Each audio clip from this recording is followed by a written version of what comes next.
Reddit, what was your worst job? Cold calling people to sell them life insurance. It's soul-destroying. While I sold telemarketing for a few years, I have heard some bad stories like this a lot. One that really struck out to me was that he was homeless and was just charging his phone at a gas station. We always introduce ourselves just like we are an old friend trying to reconnect scummy I know. Well, this gentleman thought I was his brother from years and years ago that he had lost contact with. His last words to his brother were rather hateful, and this man broke down apologizing to me, thinking I was his brother. I didn't know what to do, so I just listened, explained who I was, and just talked for like 15 minutes. It was heartbreaking. I too only lasted 4 hours in telemarketing, only I got fired. One of my first cold calls ended up being to an emergency phone in an elevator of an office building. When I let the person who answered hang up, because they were, on a 30-second elevator ride to their office, I was pulled into the manager's office and fired for not selling aggressively enough. This is why I hate telemarketers. My dad died a couple years ago, and we get calls from telemarketers demanding to speak to him. We can't speak to anyone else. We need to speak to the head of the household. We stopped being polite about it and would just say, "He's dead. Get me your supervisor, and I'll tell them that he's dead." So we stopped getting calls to talk to my recently dead father. After dealing with such a traumatic loss, the last thing I wanted to hear was a telemarketer hounding me to talk to my dead father. Ugh. Oh man, the absolute worst story I have happened to a co-worker while I was on shift and eventually consumed the entire call center. One of the reps, short for customer service representative, had a customer whose file had been flagged as no delivery. The guy got angry and demanded to speak to a manager, blah blah blah. He finally hangs up as they tell him over and over that they can't deliver because of an unspecified previous incident, but that he can pick it up at a store if he'd like. About an hour later, we find out from the Pizza Hut store in the area that the guy had called back and gave us another phone number. The guy also gave the rep his neighbor's apartment number. When the delivery driver knocked on the neighbor's door, the guy came out of his with a baseball bat and beat the driver, sending him to the hospital. I did work at a call center, and it's funny because I think we generally felt bad for store guys. We just sat around on the phones with crosswords and coloring books. Most of my coworkers smoked weed on shift. I can see why there would be complaints. The dynamic reminded me of hosts/hostesses and wait staff in restaurants. Usually the hosting crew is prone to being absent to the needs of the wait staff. What makes it worse is that it's a pretty one-way avenue, and there are few ways that somebody in the store could really mess up one of our days, unless you get a rep that's sensitive, but screw 'em.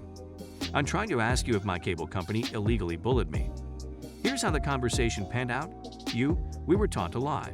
Tell old people that their TV or phone would be shut off if they didn't switch to the service we were selling. Nashamanga. Is it even legal? No. Me. Are you sure? My cable company was trying to bully me into upgrading my bandwidth. They sent letters that said things like, "You went over your data limit again this month. If you continue for another 2 months to exceed your limit, you can either choose a better plan or we will choose a plan that we think is best for you." 2 months go by, I'm over at least 20 GB a month, and they send an email and a letter saying, "You have been over your limit for 3 months. Either you call and change your plan or we will." I never called, they never changed it. I feel like that's illegal. If what they did was illegal, what can I do? Ah, I see. You're a really bad salesman. You forgot a call to action. What can I do?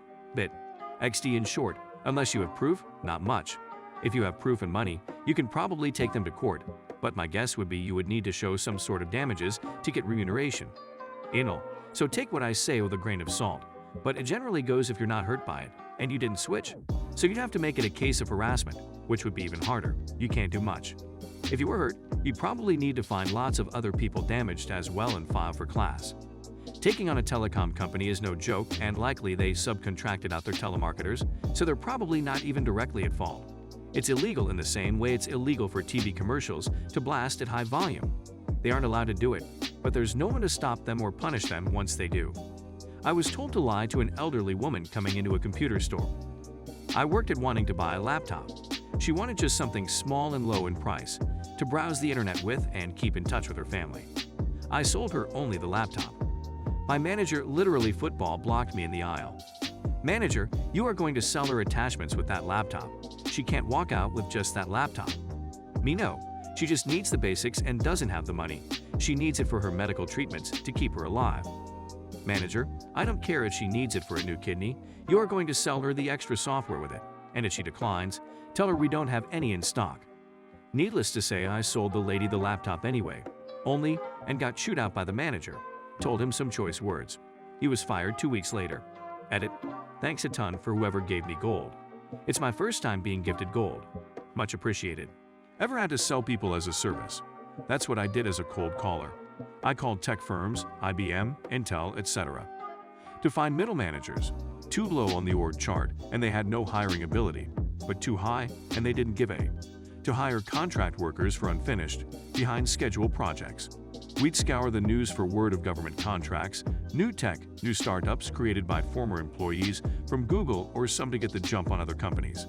It was cutthroat. Simultaneously, our company would actively find the people with the requisite skills for those projects, typically techies versed in like Ruby on Rails, and lied to them about the pay scale of these jobs. So here I am on one hand hunting through Company X, looking for the manager with just enough authority to hire a person on contract for $100/HR, while telling the potential employee I can only get him $45/HR. Our company takes the difference. Sick. No dude, it was. I would dangle a fake job in Pennsylvania in front of someone from California to see how far they would travel and be like, oh no, it got filled. Just to find out if they'd actually move that far for work. If they wouldn't, if they would, keep him.